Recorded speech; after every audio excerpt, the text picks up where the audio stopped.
car mon avion pourrait exploser un jour. Est-ce que les avions explosent aussi dans ce pays? N'y a-t-il pas des gens qui meurent tous les jours?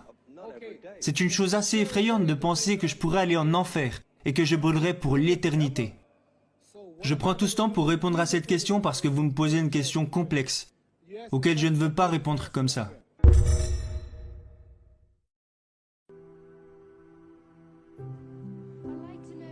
Je voudrais savoir ce que vous comptez faire quand vous arrêterez la boxe.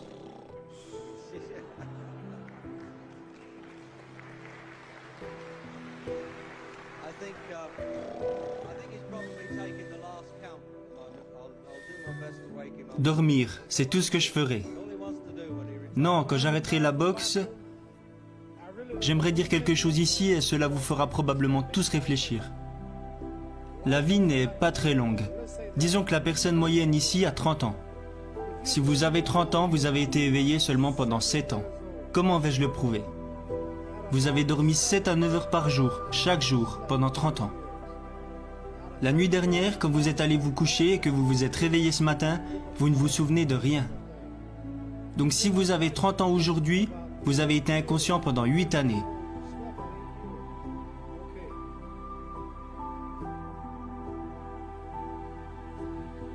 Combien de temps avez-vous passé à voyager en 30 ans? Que ce soit pour aller dans un autre pays, dans une autre ville, ou même pour aller à l'école ou à l'église. Vous avez probablement passé 2 ans de votre vie à faire de simples allers-retours. Donc vous avez passé 8 ans à dormir, 2 ans à voyager. Alors ces 30 dernières années sont passées sans que vous ayez eu le temps d'accomplir quoi que ce soit. Combien de temps avez-vous passé à l'école? Aux États-Unis, on y va de 6 à 18 ans. C'est pareil ici? 6 heures par jour? Donc 6 heures par jour pendant 12 ans. Si vous faites le calcul, vous êtes resté en classe pendant 3 ans. Donc 2 ans à voyager, 8 ans à dormir, 8 ans à l'école. Combien de films avez-vous regardé? Combien de combats, combien de divertissements, de pièces de théâtre, de matchs de baseball? Disons environ 2 ans de divertissement.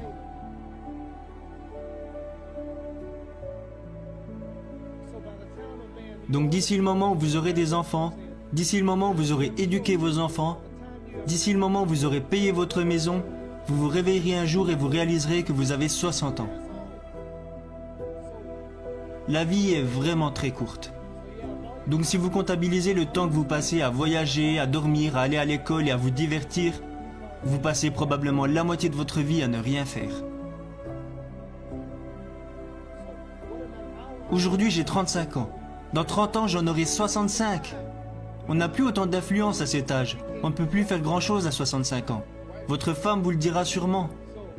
Ce que je veux vous dire, c'est que quand vous aurez 65 ans, vous ne pourrez plus faire grand-chose.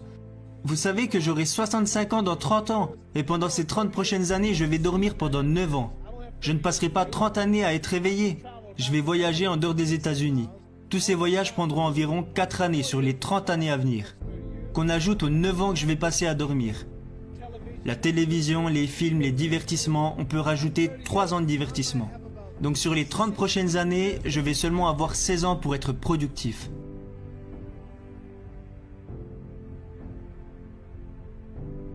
Voilà la façon qu'on peut avoir de découper sa vie. Alors que vais-je faire avec les 16 années qui me restent? Quelle est la meilleure chose que je puisse faire? C'est me préparer à rencontrer Dieu. Posséder des biens immobiliers, développer un business, enseigner la boxe, tout ça ne m'enverra pas au paradis. Combien d'entre vous croient qu'il y a un être suprême, qu'il y a un Dieu? Combien d'entre vous croient en une puissance qui a créé le soleil, la lune, les étoiles? Combien d'entre vous croient que toutes ces choses ne sont pas apparues par hasard, que quelqu'un plus intelligent que nous les a créées? Combien d'entre vous croient en Dieu? Combien d'entre vous croient que Dieu n'existe pas?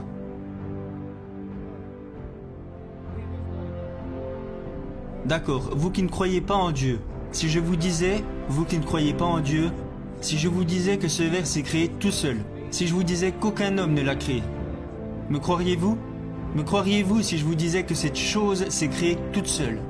Si je vous disais que cette télévision est apparue comme ça, et qu'aucun homme ne l'a créée, vous diriez que Mohamed Ali est un fou. Alors ce verre ne peut pas se créer tout seul. Si je vous disais que ces vêtements que vous portez se sont cousus tout seuls et que personne ne les a créés, vous ne me croiriez pas. Donc si vos vêtements ne se sont pas créés tout seuls, si ce verre ne s'est pas créé tout seul, si ce bâtiment ne s'est pas créé tout seul, alors comment la Lune est arrivée là? Comment les étoiles, Jupiter, Neptune, Mars, le Soleil, comment la nature, comment tout ça est apparu si ce n'est pas dû à l'intelligence et à la planification du Créateur?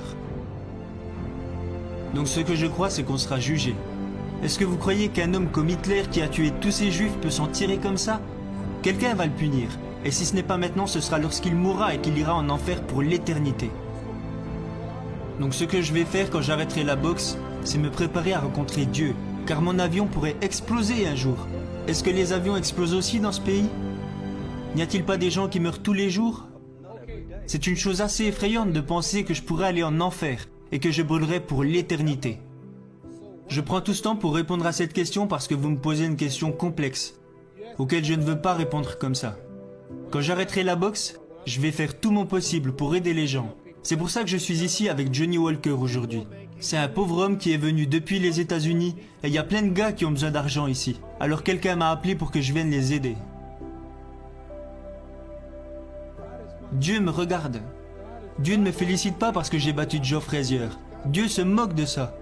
Dieu se fout de l'Angleterre et de l'Amérique parce que notre richesse est son œuvre. Il veut plutôt savoir comment on se traite les uns les autres, comment on s'entraide. Donc je vais consacrer ma vie en utilisant mon nom et ma popularité pour faire preuve de charité, pour aider les gens, pour les unifier. Les gens s'entretuent à cause de croyances religieuses différentes. Nous avons besoin de personnes dans ce monde pour aider à rétablir la paix. Comme ça, si je meurs et qu'il y a un paradis, je pourrais le voir. Parce qu'on vit combien de temps? 80 ans? Dans cette pièce, il y en a parmi vous qui vont mourir dans 20 ans. Et certains vont mourir dans, disons, 50 ans. Et d'autres dans 60 ou 70 ans. Nous allons tous bientôt mourir. Et disons que vous vivrez 125 ans, ce qui est impossible, n'est-ce pas? Disons que vous vivrez 250 ans, et que vous décidez de faire l'amour pendant 145 ans. Vous mourrez quand même un jour. Donc nous n'avons pas 80 ans sur Terre. Tout ceci est un test pour savoir si nous passerons notre vie au paradis ou en enfer. Ceci n'est pas la vraie vie. Votre réelle existence est en vous. Votre corps vieillira, vous aurez des rides, vous perdrez vos dents, vos cheveux tomberont, votre corps se fatiguera, mais votre âme et votre esprit ne mourront jamais. Parce que votre corps sert juste à abriter votre âme et votre esprit. Donc Dieu nous teste en observant comment nous nous traitons les uns les autres, pour savoir s'il nous enverra en enfer ou au paradis. Donc toutes ces choses physiques ne durent pas. Les voitures, les bâtiments, même ce bâtiment, le gars qui l'a construit va un jour mourir. Il y a eu beaucoup de rois et de reines d'Angleterre, ils sont tous morts. Dès qu'un roi meurt, un autre prend sa place. On ne reste pas ici, on est juste de passage, rien ne nous appartient. Vos enfants, votre famille, rien de tout ça ne vous appartient. Si vous mourrez et que vous revenez un an plus tard, allez dormir dans votre lit et vous verrez si votre femme est seule. Votre femme ne vous appartient pas. J'ai divorcé avec ma femme et mes 4 enfants appellent un autre homme papa maintenant. Vos enfants, votre famille, rien de tout ça ne vous appartient. Ce que je veux dire, c'est que la chose la plus importante dans la vie, c'est ce qui se passera quand vous mourrez. Irez-vous au paradis ou en enfer? Parce que c'est pour l'éternité, vous savez. Combien de temps dure l'éternité? Imaginez, prenons le désert du Sahara. Il y a beaucoup de sable dans le désert du Sahara, n'est-ce pas? Imaginez qu'un grain de sable représente 1000 ans. Quand vous allez en enfer, vous brûlez pour toujours, encore et encore, sans fin. Je vais vous donner une idée de ce que représente l'éternité. Allez dans le désert du Sahara et attendez 1000 ans. Et tous les 1000 ans, enlevez un grain de sable jusqu'à ce que le désert soit complètement vide. Ok, vous attendez 1000 ans et vous prenez un grain de sable. Puis vous attendez un nouveau 1000 ans et vous prenez un second grain de sable. Faites cela jusqu'à ce qu'il n'y ait plus un seul grain de sable dans le désert. Imaginez le temps que ça prendrait. L'Amérique n'a même pas 200 ans, il lui reste encore 800 ans pour atteindre 1000 ans. Donc ça me fait peur de me dire qu'un jour je vais mourir et que je vais passer l'éternité en enfer. Mon avion peut exploser à tout moment, je voyage tout le temps, et aller en enfer quand Dieu aura rendu son verdict. Je pourrais tuer et violer des gens. Les autorités peuvent ne jamais m'arrêter. Le FBI et Scotland Yard peuvent ne jamais m'arrêter. Mais quand je mourrai, quelqu'un m'observe là-haut et comptabilise tout ce que je fais. Je ne pourrai pas m'échapper et j'irai brûler en enfer pour toujours. Donc ce que je vais faire après mes combats, je passerai les 16 années qu'il me reste à essayer d'être productif pour me préparer au mieux à rencontrer Dieu afin d'accéder au paradis. Est-ce que vous comprenez ?